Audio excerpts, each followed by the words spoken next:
نبی پاک صلی اللہ علیہ وسلم کے مدینے آنے سے پہلے ایک شخص تھا، عبداللہ بن ابی سلول اس کا نام تھا۔ تو مدینے والے لوگ اس کو اپنا پیشوا مانتے تھے، اوس بھی خزرج بھی، اس کی تاج پوشی بھی کی، بڑی اس کی منتا تھی۔ جب حضور آ گئے تو اس کا کاروبار بند ہو گیا۔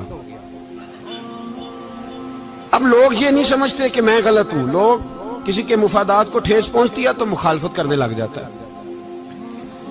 اب اس کے حالات جب خراب ہوئے تو اس نے پتہ کیا کیا، جھوٹ موٹ کا کلمہ پڑھ لیا۔ سمجھ آ رہی ہے باتوں؟ جھوٹ موٹ کا، اور منافقوں کا ایک ٹولہ اس نے تیار کر لیا، جس کا قرآن مجید نے سورہ منافقون میں ذکر کیا۔ ایک جنگ کا موقع تھا، نبی پاک صلی اللہ علیہ وسلم تشریف لے گئے تو عبداللہ بن ابی سلول بھی چلا گیا۔ حضرت عمر فاروق رضی اللہ تعالیٰ عنہ کے ایک غلام تھے، وہ پانی لینے کنویں پہ گئے۔ ادھر سے انصار میں سے، چونکہ حضرت عمر کے غلام مہاجر تھے، انصار میں سے ایک شخص پانی لینے پہلے سے آیا ہوا تھا۔ پانی بھرنے میں کوئی اختلاف ہو گیا، جھگڑا ہو گیا، مار کٹائی تک نوبت آ گئی۔ حضرت عمر کے غلام نے کچھ چیز مار دی، اس شخص کو زخمی ہو گیا۔ اس نے پکارا، عبداللہ بن ابی سلول نے سمجھا کہ موقع اچھا ہے، دوڑا ہوا آیا اور آ کر اس نے کہا، انصار مدینہ بھاگ کے آؤ، جلدی آؤ، اور بڑے غلط جملے استعمال کیے۔ کہنے لگا، اگر ان لوگوں کو تم اپنا بچا کچا کھانے کو نہ دیتے مہاجروں کو، تو آج یہ تمہارے سر پہ نہ بیٹھتے۔ معاذ اللہ، ایسی باتوں پہ کہا کرے، بولے یہ روزمرہ کی گفتگو میں عادت بنائیں، کوئی ایسی بات کرنی ہو تو معاذ اللہ استغفر اللہ کہہ کے کرنی چاہیے۔ اس نے کہا کہ معاذ اللہ، اب ان کو بچا کچا نہ دیں تو یہ ہمارے سر پہ نہ بیٹھتے۔ شور کیا اس نے۔ ہمارے ہاں بھی سیانے بندے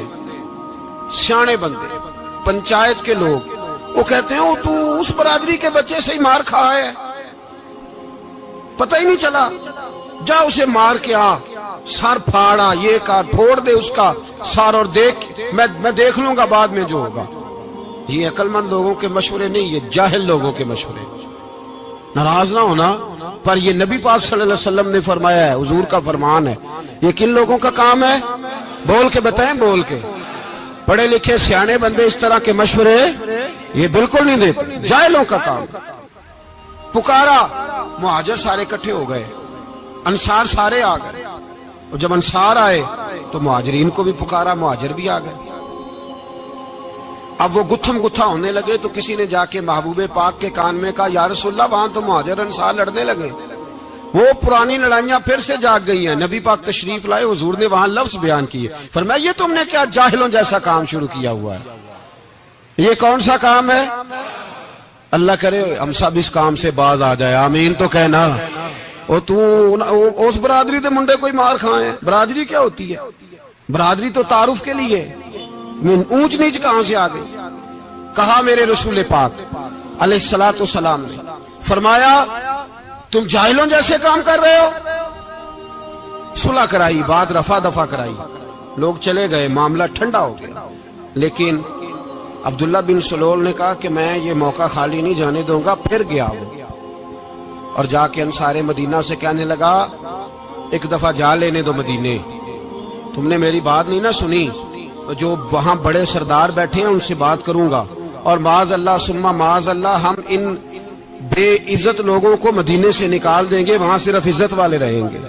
یہ غلط جملے اس نے ادا کیے جس کو قرآن پاک نے سورہ منافقون میں بیان فرمایا ہے۔ اس نے یہ بات کی۔ ایک صحابی تھے حضرت زید رضی اللہ تعالیٰ عنہ، وہ سن رہے تھے، آ کے عرض کی، یا رسول اللہ صلی اللہ علیہ وسلم، عبداللہ بن ابی سلول تو اس طرح کہہ رہا ہے کہ مدینے جا کے عزت والے دوسروں کو نکال دیں گے، اور تم اگر اپنا بچہ انہیں نہ دیتے تو معاذ اللہ آج یہ ایسا نہ کرتے۔ حضرت عمر نے بھی سن لیا، حضرت عمر نے بات سن لی، تلوار نکالی اور دوڑے۔ حضور نے بازو پکڑا، فرمایا کدھر جا رہے ہو؟ کہا یا رسول اللہ، اگر آج سزا نہ دی تو کل اور بات بھی کرے گا، اور اگر آج ایک قتل ہو گیا تو باقی سیانے بن جائیں گے۔ یا رسول اللہ مجھے چھوڑے، میں ماروں گا۔ حضور نے فرمایا، عمر چپ کر، وہ جھوٹ موٹ کا کلمہ پڑھتا ہے، لوگ کہیں گے کہ محمد ابن عبداللہ نے اپنے ساتھی مارنے شروع کر دیے۔ چپ کر، حوصلہ کر، صبر کر، دلیری کر۔ حضرت عمر کہتے ہیں میری حضور کے کہنے پر میں ٹھہر تو گیا، پر وہ میرے اندر جو آگ لگی ہوئی تھی ٹھنڈی نہیں ہو رہی۔ کہتے ہیں میں چپ تو کر گیا۔ نبی پاک علیہ السلام نے پوچھا عبداللہ بن نبی سلول سے، تو نے یہ کہا ہے؟ کہنے لگا حاشا وکلا، میں نے بات ہی نہیں کی۔ ہاں، اب لوگ کہنے لگے کہ زید تو نوجوان ہے، تو یہ بوڑھا آدمی ہے، چلو صحیح کہتا ہوگا۔ حضور بھی خاموش ہو گئے۔ اللہ پاک نے قرآن مجید نازل فرما دیا، فرمایا اللہ نے سن لی ان کی بات جنہوں نے یہ کہا ہے، اور پھر لفظ بڑے حسین ہے، فرمایا یہ کہتے ہم عزت والے ہیں؟ نہیں، وَلِلَّهِ الْعِزَّةُ وَلِرَسُولِهِ وَلِلْمُؤْمِنِينَ، فرمایا عزت تو اللہ کے پاس ہے، اللہ کے رسول کے پاس ہے، اور عزت تو مومنوں کے پاس ہے، مومنین کے پاس عزت ہے۔ یہ قرآن پاک نے سارا مضمون بیان کر دیا کہ عبداللہ بن نبی سلول غلط کہتا ہے اور حضرت زید صحیح کہتے ہیں۔ حضور نے کچھ نہیں فرمایا، جا رہا ہے قافلہ۔ جب مدینے کی سرحد آ گئی نا، حدود مدینہ منورہ کی شروع ہوئی، تو عبداللہ کا اپنا بیٹا، اس کا نام بھی عبداللہ بن عبداللہ تھا، اپنا بیٹا اس کا بڑا مخلص جانثار غلام تھا میرے رسول پاک صلی اللہ علیہ وسلم کا، وہ تلوار لے کے مدینے کی حد پہ کھڑا ہو گیا اور کہنے لگا میرے باپ، تو نے اتنی بے ایمانی کے لفظ کہے کہ میں ان کو نکال دوں گا؟ کہے اپنی زبان سے کہ میں ذلت والا ہوں، رسول پاک کو اللہ نے بڑی عزت عطا فرمائی، کہے ورنہ میں تیری گردن کاٹ دوں گا۔ بول، کہے حضور بھی عزت والے اور نبی پاک کے غلام بھی عزت، کہے اپنی زبان سے، کہے میرے رب کا یہ فرمان ہے وَرَفَعْنَا لَكَ ذِكْرَكَ، ابھی میں خود تیرے لیے تیری شانوں کو بلند فرما دوں گا۔ تو کہا کہے، تو دشمن ہو کے کہنے لگا میرے بیٹے مجھے معاف کر دے، مصطفیٰ تو بڑی عزتوں والے ہیں، ان کے غلام شانوں والے۔ جب بیٹا تلوار لے کے سامنے کھڑا ہوا، شہرت ہوئی، اب نبی پاک نے حضرت عمر کی طرف دیکھا، کہا عمر تیری بات صحیح تھی، اب جو ہوا یہ زیادہ صحیح تھا، وہ میں نے تجھے کہا حوصلہ کر، تدبر کر، وقت کا انتظار کر، یہ صحیح ہوا کہ وہ صحیح تھا۔ تو حضرت عمر فاروق کہنے لگے یا رسول اللہ، میں گواہی دیتا ہوں آپ واقعی اللہ کے سچے رسول ہیں صلی اللہ اتنی اچھی رائے، وقت فیصلہ کرتا ہے، تدبر سے چلے، دانائی سے چلے، علم پیدا کریں، بردباری۔ ہمیں کئی دفعہ سجدہ صاف کرنا پڑتا ہے، ہم جو کہتے ہیں بات اس کے الٹ نکل آتی ہے۔ ہم کسی شخص کے بارے میں کچھ تبصرہ کر بیٹھتے ہیں، کچھ عرصے کے بعد ہمیں پتا چلتا ہے کہ وہ تو ایسا تھا ہی نہیں، ہم نے غلط بات کر دی۔ ہم بغیر تحقیق کے، بغیر تفتیش کے، حوصلہ نہ ہونے کی وجہ سے، صبر نہ ہونے کی وجہ سے ہم بہت سارے کام کر گزرتے ہیں، پھر ہمیں نقصان ہوتا ہے۔ اپنی زندگی میں علم نہ چھوڑیں، حوصلہ نہ، لڑائیاں ہوتی ہیں نا گھروں میں، اس کی وجہ خامد ہوتا ہے، بیوی نہیں ہوتی۔ یہ بات گھر جا کے بتانا کہ آج انہوں نے کہا ہے۔ لڑائی کی وجہ کون ہوتا ہے؟ نہ بولو تسی، پر میں تے آنکھ ہی چھڑے ہے، وہ تو ریکارڈ ہو گیا ہے۔ لڑائی کی وجہ کون ہے؟ جڑے باتیں لڑتے ہیں وہ کوندے ہی نہیں پے۔ وجہ کون بنتا ہے جی؟ کیوں بلا؟ اس لیے کہ نبی پاک صلی اللہ علیہ وسلم نے فرمایا عورت کی اگل آدھی ہے تو تیری تو پوری ہے نا، جس کا مطلب ہے لڑائی اگر بچ سکتی تھی تو مرد کی وجہ سے بچ سکتی تھی، گھر میں امن ہو سکتا تھا۔ کہتے ہیں جی یہ بڑی بیوقوف ہے، میری سنتی نہیں۔ تو میں نے کہا جو اس سے بحث کر رہا ہے وہ سیانا ہے؟ بولیں، جو بحث کر رہا ہے وہ عقل مند ہے؟ بندہ تو چلو تھا وہ دانشور، شیکسپیئر، باتیں بعض اوقات اس کی کچھ ایسی ہیں۔ اس سے کسی نے پوچھا تھا عورتوں سے کون جیت سکتا ہے بحث میں، تو اس نے کہا تھا وہ جو ان سے بحث نہ کرے، جو ان سے بحث۔ تو بھائی تو وجہ اس لیے کہ حوصلہ تو نہیں کرنا تھا۔ نبی پاک علیہ السلام نے فرمایا بی بی ٹیڑھی لکڑی ہے، سیدھی کرنے کی کوشش کرو گے تو ٹوٹ جائے گی، سیدھی۔ تو پھر کتنا بیوقوف ہے جو پتھر سے سر رگڑ رہا ہے، کتنا نادان ہے جو یہ حرکت کر رہا ہے، دریا میں چھلانگ لگا کے کہتا ہے ڈوبوں گا نہیں۔ تو بھائی حوصلہ پیدا کرے، علم پیدا کرے۔ بہت ساری ایسی باتیں کرے کہ جس میں اشتعال آئے گا، فٹافٹ 3 لفظ طلاق کے دے دیے، اب بھاگا گیا مفتی صاحب کے پاس، او ہو 4 بچوں کا کیا بنے گا؟ اور یہ بات پکی ہے کہ بچوں کو صرف ان کی ماں ہی پال سکتی ہے، ان کی ماں۔ اور بات مجھے نہیں بھولتی، ایک شخص نے بیوی کو طلاق دے کے دوسری شادی کی. اس کا بیٹا تھا 10 سال کا. تو اس نے اپنے بیٹے سے کہا کہ بیٹے بتا پرانی اماں صحیح تھی یا یہ صحیح ہے؟ اس نے کہا نہیں ابا وہ تو جھوٹ بڑے بولتی تھی، یہ صحیح ہے. وہ جھوٹی تھی، وہ جھوٹ بڑے بولتی تھی میری سگی اماں، یہ سچ بولتی ہے. اس نے کہا وہ کیسے؟ کہنے لگا اس لیے کہ میں کوئی شرارت کرتا تھا تو میری سگی اماں مجھے تھپڑ مارتی تھی اور کہتی تھی تجھے روٹی نہیں دے رہی، جا دوڑ جا گھر سے.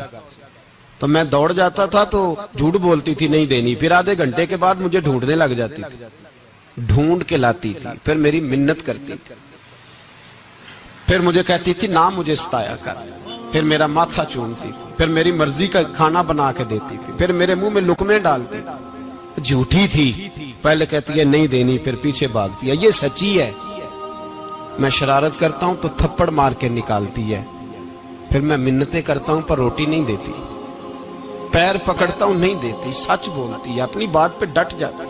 او بھائی بچے اس کی ماں ہی پال سکتی ہے، تو نے 3 جملے کہتے سوچا ہی نہیں، تیرا کا گیا تو یہ تو نئی بیوی ملے گی، اور اس کا بھی کیا گیا، اس کو بھی شاید شوہر مل جائے. ان پھولوں کی پرورش صرف ان کا مالی کر سکتا ہے، دوسرا کر سکتا؟ تو نے حوصلہ ہی نہیں کیا. ٹھیک ہے غلطی بیوی کی تھی پر تو مرد تھا نا، تیرے پاس تو دلیری تھی. فٹافٹی 3 طلاق کے جملے کہہ دیے. اور میرے رسول پاک علیہ السلام نے فرمایا جائز کام بڑے ہیں پر طلاق جائز تو ہے پر میرے رب کو پسند نہیں، اللہ کو پسند. تو نے مالی بگا دیا جس نے تیرے گھر کا باغ سینچنا تھا. تو بھائی یہ حوصلہ نہیں. درجنوں طلاقیں، 20 کیس، اور ابھی وہ شادی کے پورے کپڑے نہیں پہنے تو طلاق پہلے. اس کی وجہ یہ کہ حوصلہ نہیں، صبر نہیں، رضا نہیں، ہم احساس نہیں کرتے. اگر تو یہ سمجھ جائے کہ بس اللہ نے جو میرے لیے بہتر سمجھا مجھے دے دیا، صحیح ہے میری آزمائش ہے، کیا ہے کچھ ہے جو اس نے بہتر سمجھا مجھے اس نے، پھر تو سکھی ہو جائے، تیرے لیے جینا آسان ہو جائے، پھر تو بہت ساری پریشانیوں سے آزمائشوں سے دور ہو جائے. میرے نبی پاک علیہ السلام نے ہمیں حوصلہ کرنے کا حکم دیا، دلیری. 2-3 سال شاید پچھلے سال یا اس سے پچھلے سال حج کے موقع پہ نا ہمارے پاکستان میں تو بڑے بڑے انوکھے واقعات ہوتے ہیں. سننے سے کیا میں کہتا ہوں وہ عبرت کے لیے ہوتے ہیں. جعلی ویزے لگوا دیے حج کے کسی ایجنٹ نے، اللہ کے مہمانوں کو بھی لوگ لوٹ لیتے ہیں. جعلی ویزے لگوا دیے. اور مزے کی بات یہ ہے کہ پاکستانی ایئرپورٹ سے گزر بھی گئے وہ ویزے والے، اور احرام باندھے لوگ جدے پہنچ گئے. 4 آدمی تھے، انہوں نے ویزا دیکھا تو کہا نقلی آپ کو واپس جانا پڑے گا. اگلی فلائٹ سے وہ لوگ واپس آئے. آپ مجھے بتائیے ان کی جب وہ چھوٹے چھوٹے کلپ آئے، میڈیا نے ان کی باتیں سنی تو ان کے آنسو نہیں تھمتے تھے. ایک آدمی احرام باندھ کے گیا ہے، معمولی سمجھتے ہیں آپ؟ میرے جیسا غریب آدمی کبھی اس نے ارادہ کیا ہو مدینے جانے کا، لیٹ ہو جائے تو کلیجہ پھٹنے کو آتا ہے. کچھ مجبوریاں پیروں میں آ جائے، نہ جا سکے تو پتہ نہیں کتنی توبہ کرنے کو دل کرتا ہے کہ کہیں غلطی تو نہیں ہو گئی، کوئی ایسی بات تو نہیں نکل گئی. یقین کریں طبیعت پریشان ہو جاتی، یار کوئی ایسا کام تو نہیں ہوگا جس کی وجہ سے یہ بات ہوئی. 4 آدمی لوٹ آئے، حالات خراب ہو گئے، لوگ رو رو کے قصے سناتے تھے. لیکن میرے رسول پاک علیہ السلام کا حوصلہ دیکھو. حضور کعبے کا بھی کعبہ، حضور مالک، حرم کے مالک مطلق، جن کے صدقے اللہ نے کعبہ کو بیت اللہ بنایا. حاجیو آؤ شہنشاہ کا روضہ دیکھو، کعبہ تو دیکھ چکے اب کعبے کا بھی کعبہ دیکھو. حضور 1400 صحابہ کو لے کے گئے عمرہ کرنے. مقام حدیبیہ پر پہنچے تو کافروں نے روک لیا، ہم عمرہ نہیں کرتے. تو اور میں خادم اور جو وارث و مالک ہیں 1400 صحابہ، ہم نہیں عمرہ کرنے دیتے، واپس جائیے. صلح لکھی جا رہی ہے. صلح کی شرطیں کیا ہیں؟ مکے سے کوئی آدمی غلطی سے بھی مدینے چلا گیا، مکے کا آدمی تو مسلمان اگر ان کے ظلم سے تنگ آ کے، مکی مسلمان کافروں کے ظلم سے تنگ آ کے مدینے چلا گیا تو مدینے والے واپس کریں گے. اور اگر مدینے سے کوئی شخص غلطی سے بھی مکے چلا گیا تو مکے والے واپس نہیں کریں گے. اتنی سخت شرائط. حضرت عمر غصے سے کانپنے لگے, صحابہ پریشان ہیں, پر میرے رسول پاک نے صبر دکھایا, حوصلہ, تدبر. یہ تدبیر ہے, صبر ایک بہترین تدبیر ہے, اگر کوئی اپنائے تو بہترین طریقہ ہے. حضور نے فرمایا ہمیں منظور ہے, صلح کرو. اور اتنا سخت حکم ہے, کہنے لگے 1400 احرام والے واپس جائیں, بعد میں آنا, اس وقت نہیں عمرہ کرنے دیں گے. میرے نبی پاک علیہ السلام, مجھے بتاؤ, مجھے اور آپ کو دکھ ہوتا ہے تیاری ہو تو پروگرام رہ جائے, تو اگر احرام باندھا ہو اور اللہ کے رسول نے بندھوایا ہو تو حضور واپس لوٹنے لگے تو کتنی تکلیف کی بات ہے. حضور نے فرمایا چلو آئندہ آئیں گے.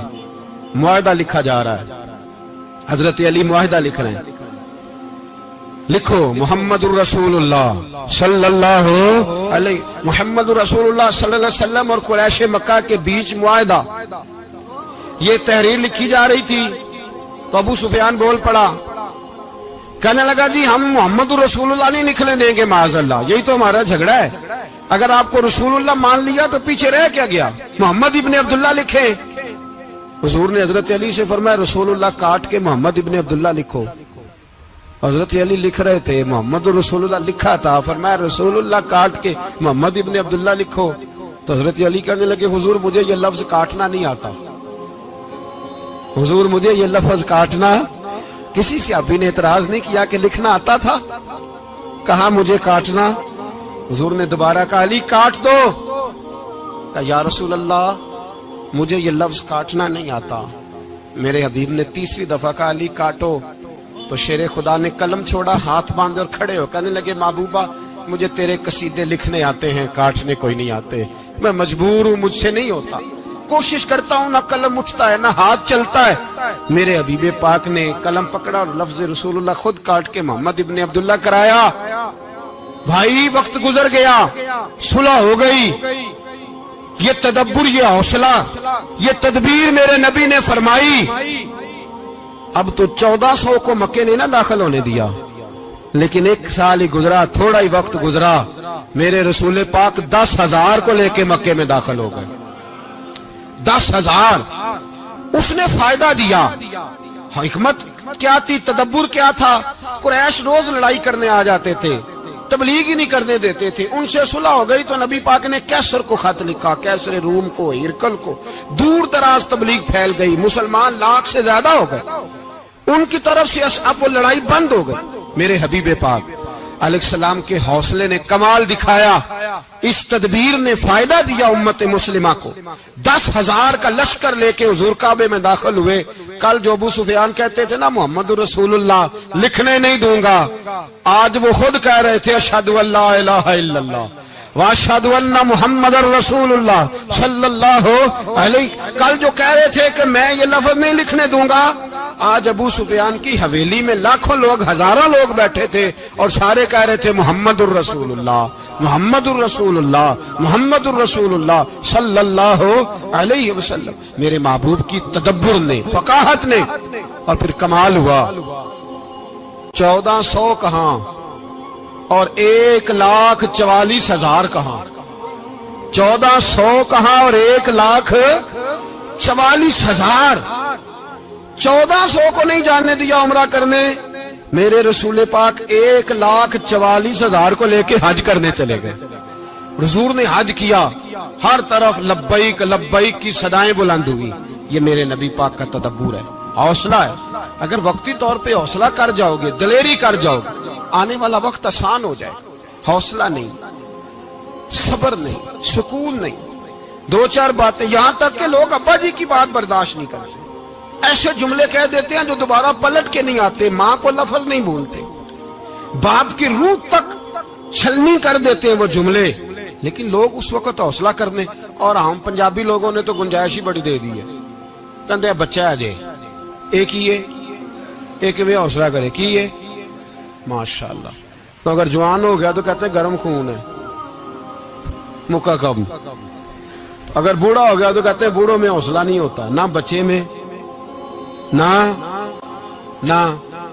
تو کس میں حوصلہ ہوگا, بولے کسی میں بھی نہیں. چھٹی سب کو فتویٰ مل گیا نا, یہ بچہ ہے جی, ابھی یہ تو بچہ ہے, آپ تو سیانے بیانے ہیں, یہ بچہ ہے. کمال ہو گئی ہے بھائی, کیا مطلب ہے بچہ ہے؟ بچے کو سارا پتہ ہے, ہر چیز اسے آتی ہے, حوصلہ کرنا ہی نہیں آتا. اور پھر کہہ دیا وہ تو گرم خون ہے. وہ کیا بات کرتے ہو, گرم خون؟ ابے کے گلے پڑ گیا گرم خون, اس کو کھڑا کرو نا ایس پی کے سامنے اور اس کو مار تھپڑ اس کے منہ پہ, تیرے گرم خون کا پتہ چلے.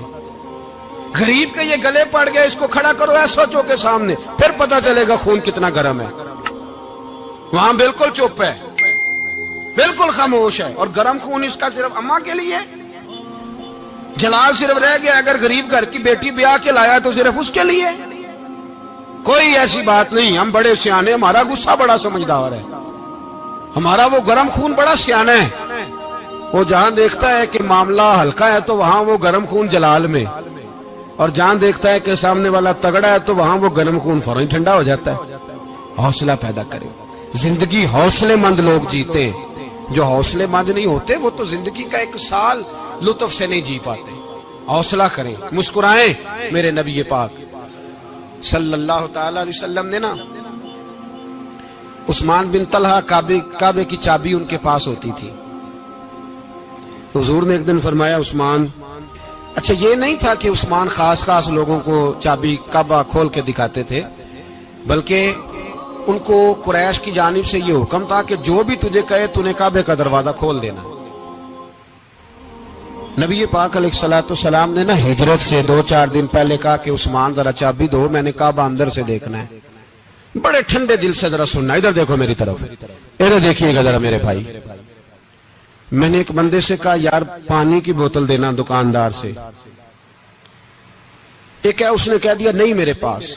اس بات کا کوئی غصہ بولیے, اور اگر وہ کہے سارے زمانے کو ملے گی آپ کو نہیں دینی,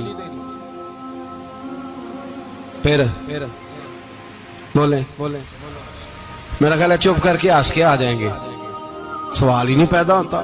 ہم کہیں گے مجھے نہیں نہ دینی, تو نے تو دکان اٹھا یہاں سے, بند کاری سے. کیا مطلب ہے سب کو دینی ہے تجھے نہیں دینی, کیا معنی ہے اس کا؟ لے کے جاؤں گا, جھگڑا ہوگا, بحث کریں گے. عثمان بن طلحہ سے حضور نے فرمایا دروازہ کھولو, کعبہ دیکھنا ہے. عثمان کہنے لگا میں ساری دنیا کو دکھاؤں گا, آپ کو نہیں دکھاؤں گا. کتنی سخت بات ہے, پر قربان جائیں رسول اللہ کے حوصلے پہ صلی اللہ علیہ. عثمان کہتے ہیں میں نے یہ بات کی تو نبی پاک مسکرانے لگے, اور میں اچھا نہیں دینی, تو حضور نے نا مسکرا کے اور میری کمر پہ تھپکی دی, فرمایا اچھا یاد رکھنا یہ چابی میں تجھ سے لے لوں گا, اور جس کو میرا دل کرے گا میں اس کو دوں گا. عثمان کہتے ہیں روز رات کو نبی پاک کے یہ جملے میرے کانوں میں گونجتے تھے کہ حضور نے فرمایا. کہتے ہیں جس دن پتا چلا نا نبی پاک 10,000 کا لشکر لے کے آ رہے ہیں, تو ابو سفیان میٹنگیں کر رہے تھے, مکے کے سارے سردار تیاری کر رہے تھے, اور میرے کانوں میں ایک ہی لفظ تھا کہ حضور نے فرمایا میں چابی لے لوں گا, پھر جس کو میں چاہوں گا اسے دوں گا. عثمان کہتے حد ہو گئی, وقت گزر گیا, حضور آ گئے, طواف فرمایا, اور طواف کے بعد میرے نبی پاک علیہ السلام نے فرمایا بلاؤ نا ذرا عثمان کو. عثمان کہتے ہیں میں چابی لے کے آیا تو دوسرا جملہ کوئی نہیں. ساڑھے نا کوئی بندہ مشورہ دے وے دی نہ منیے تے جے کام مونجو ہو جے نا, جن جو نے مشورہ دیتا سی تے وہ نال ہی غوث پاک بن جاندا ہے. تینوں آکھیا سی نا فوراً ہی داتا علی اجمیری ہو جاندا ہے.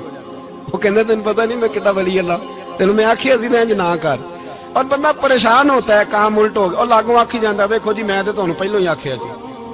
جی عجیب بات ہے, شیخ چلی کی طرح پیچھے پڑ جائے گا, میں نے تو پہلے ہی کہا تھا. او بس کر یار, اب تو خواجہ معین الدین اجمیری ہو گیا, بس کر. مشورہ ہی ہوتا ہے, کسی کا مل جاتا ہے اور کسی کا نہیں لیا جاتا. فوری طور پہ بندہ اٹھ کے نا تو ولایت کی 4تھی سیڑھی پہ چڑھ جائے گا, کہے گا میں تو ابدال وقت ہوں, میں قطب دورہ ہوں, میں نے تجھے کہا نہیں تھا. اب بس کر یار, کئی دفعہ مشورے صحیح ہوتے ہیں, کئی دفعہ صحیح. بولیے نبی پاک صلی اللہ علیہ وسلم کی احد کے دن خواہش یہ تھی کہ اندر رہ کے لڑنا ہے.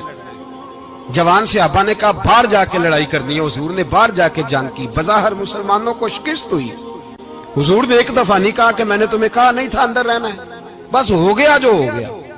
اب اس میں فٹافٹ اگلے کو حوصلہ دو، کوئی عرض نہیں یار. نبی پاک سب بولیے صلی اللہ علیہ وسلم، میرے حبیب پاک علیہ الصلوۃ والسلام نے نا کہا عثمان کو بلاؤ. عثمان آئے تو عثمان کہتے میں نے چابی دی تو میں تیار تھا، میں تیار تھا کہ اب میری بات ہوگی اور رسوائی ہوگی. لیکن کہتے ہیں قربان جائیں مصطفیٰ نے تو یہ جملہ بھی نہیں کہا کہ میں نے تجھے کہا نہیں تھا، یہ بھی نہیں کہا. حضور نے چابی لی، کعبے کے بت صاف کیے، نماز پڑھی، واپس آئے. فرمایا عثمان میرا وعدہ تھا تیرے ساتھ کہ جس کو میں چاہوں گا چابی دوں گا، یہ لو چابی میں تجھے ہی دینا چاہتا ہوں، لے لو رکھ لو. عثمان کہتے ہیں وہ چابی نہیں میرے طرف آ رہی تھی، میری طرف ایمان آ رہا تھا. وہ چابی نہیں آ رہی، ایمان آ رہا تھا میری جانب. کہتے ہیں میرے ہاتھوں میں چابی آئی اور میری زبان پہ کلمہ توحید جاری ہو گیا. بھائی تدبر، حوصلہ، صبر، رضا، ہمیں تو ٹائم بھی نہیں گزارنا آتا. گھر کا ماحول، گھر کے اندر رہ کے لوگ دکھی ہیں، اس لیے کہ ہماری طبیعتوں میں حوصلہ نہیں، ایک منٹ کے لیے نہیں، ایک سیکنڈ کے لیے بھی ہم یہ برداشت نہیں کرتے کہ چلو تھوڑا انتظار کریں، وقت کو دیکھیں، موقع کو دیکھیں. میرے نبی پاک علیہ الصلوۃ والسلام پہ اتنی مصیبتیں آئیں کہ پہاڑ پہ آتی تو وہ ریزہ ریزہ ہو جاتے ہیں، لیکن کسی مقام پر بھی حضور علیہ الصلوۃ والسلام شکوہ کرتے نظر نہیں آتے. ہم غریبی کا رونا روتے ہیں، ہر چوتھا آدمی کہتا ہے بڑا غریب ہوں، لیکن میرے نبی پاک علیہ الصلوۃ والسلام نے چوتھے دن کھجور کھائی، سرکہ کھایا ہے اور موٹے بان کی چارپائی پہ آرام کیا. حضرت عمر نے کہا حضور کتنی تکلیف ہے؟ فرمایا عمر کوئی تکلیف نہیں، تھوڑا سا تو وقت ہے، جنت میں جائیں گے، ساری نعمتیں اللہ نے ہمارے لیے تیار کی ہوئی ہے. راضی بالرضا، راضی بالرضا، کوئی کسی قسم کا مسئلہ نہیں.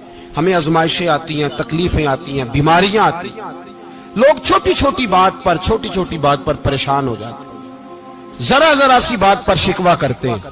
میرے رسول پاک علیہ السلام نے فرمایا جب میرا رب کسی کو بیمار کرتا ہے تو 2 فرشتوں کو بھیجتا ہے، جاؤ میرے بندے کی تیمارداری کر کے آؤ. اللہ اکبر، خود رب بھیجتا ہے، جاؤ میرے بندے کی.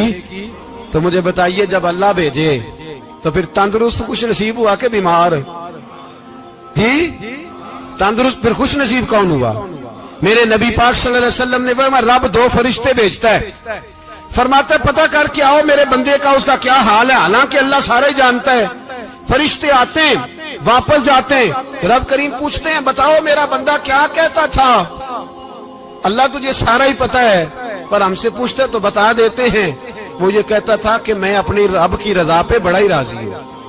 وہ تیری حمد کر رہا تھا، تیری تعریف کر رہا تھا، تیرا شکر کر رہا تھا، تیرے لیے کلمات حمد بیان کر رہا تھا.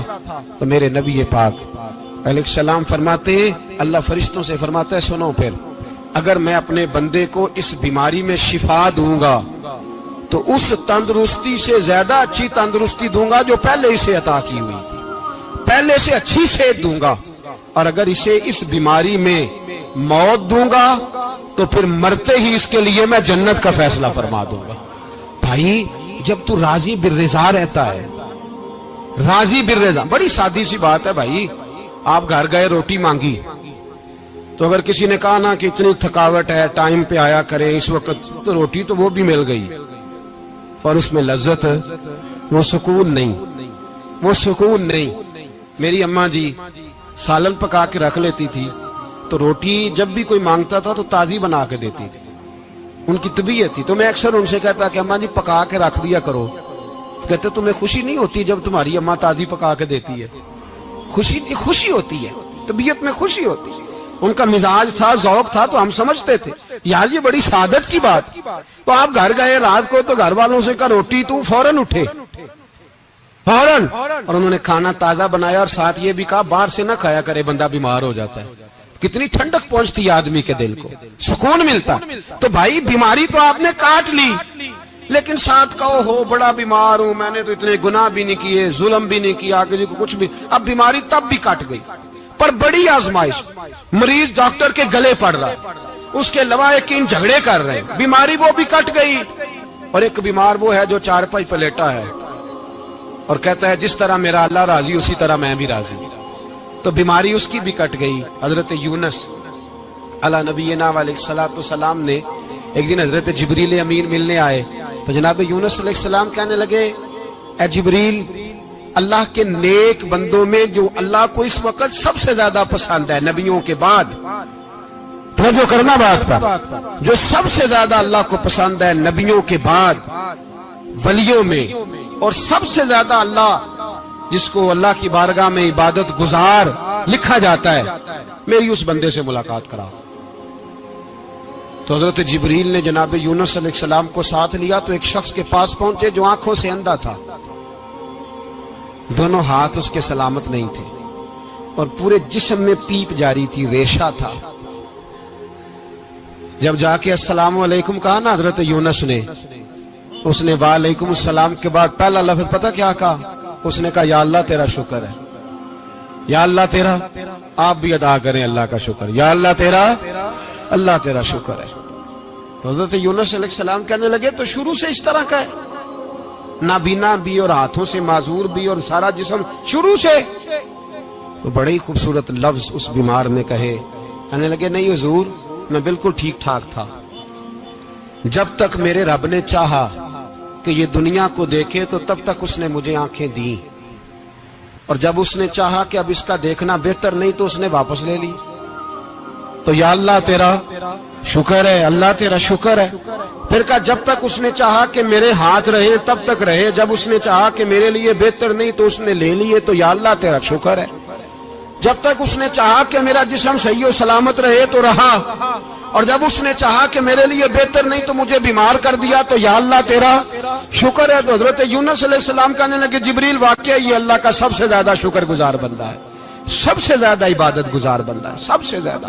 میرے نبی پاک حال میں ہی نفع میں ہے، نعمت ملے تو شکر کر کے نفع، مصیبت آئے تو صبر کر کے نفع، اپنی زندگی میں تحمل، بردباری، علم پیدا کرے، حوصلہ پیدا کرے۔ ہر آنے جانے والے شخص کے مزاج کے مطابق اسے نہ ملے، اپنا مزاج صحیح رکھے، اپنی طبیعت کے مطابق اپنے ماحول کو برقرار رکھے۔ علم کے ساتھ گزارا کرو گے تو رشتہ داروں سے بھی بنی رہے گی، دوستوں سے بھی بنی رہے گی، ہر ایک سے تعلق رہے گا۔ اور اگر آپ کے اندر یہ حوصلہ نہیں تو پھر سارے معاملات پریشانی کا شکار ہو جائیں گے۔ یہ تو آج کا مضمون تھا۔ ہمیں نا لوگ مشورہ دیتے ہیں، کہتے ہیں پیر صاحب درویشوں کو سیاست کی بات نہیں کرنی چاہیے، دیتے ہیں نا مشورہ لوگ، جی تھوڑا تھوڑا بول دیں، تھوڑا تھوڑا دیتے ہیں نا۔ اگرچہ ہم ان کی بات نہیں مانتے، اس لیے کہ اقبال نے کہا تھا جدا ہو دین سیاست سے تو رہ جاتی ہے چنگیزی، جدا ہو دین سیاست سے تو۔ اور پہلا فکرہ یہ ہے کہ جلال بادشاہی ہو یا جمہوری تماشا ہو، جدا ہو دین سیاست سے تو رہ جاتی ہے۔ اس نے کہا جب سیاست اور دین علیحدہ علیحدہ ہوتے ہیں تو چنگیز خان اور ہلاکو خان پیدا ہوتے ہیں۔ سیاست جب تک مسجد کے اندر رہتی ہے تب تک پاک صاف رہتی ہے، وہ گندی ہوتی تب ہے جب مسجد سے نکل جاتی ہے۔ حضرت علی کے زمانے تک مسجد میں رہی، پاک صاف رہی، یزید باہر لے گیا تو گندی ہو گئی، حضرت عمر بن عبدالعزیز دوبارہ مسجد میں لے آئے تو پھر پاک ہو گئی۔ لیکن پھر بھی ایک ساتھی نے مجھے کہا تو اس کی بات میں، سب کی باتیں نہیں مانتا، اس کی بات میری سمجھ میں آئی۔ وہ کہنے لگا جی اصل بات یہ ہے کہ سیاسی تبصرے تجزیے ہم اخباروں میں ٹی وی پہ جا کے بیٹھے، جا کے بڑی مہربانی میری طرف دیکھیں، وہ ہم سنتے رہتے ہیں تو ہمارا دل کرتا ہے مسجد میں صرف ہم رسول اللہ کا پیار ہی سنیں۔ تو میں نے کہا یار تیری بات دل کو لگتی ہے، یہ بات صحیح ہے، چلو یہ نیت اچھی ہے، یہ تیرا نظریہ ٹھیک ہے، مان گئے ہم۔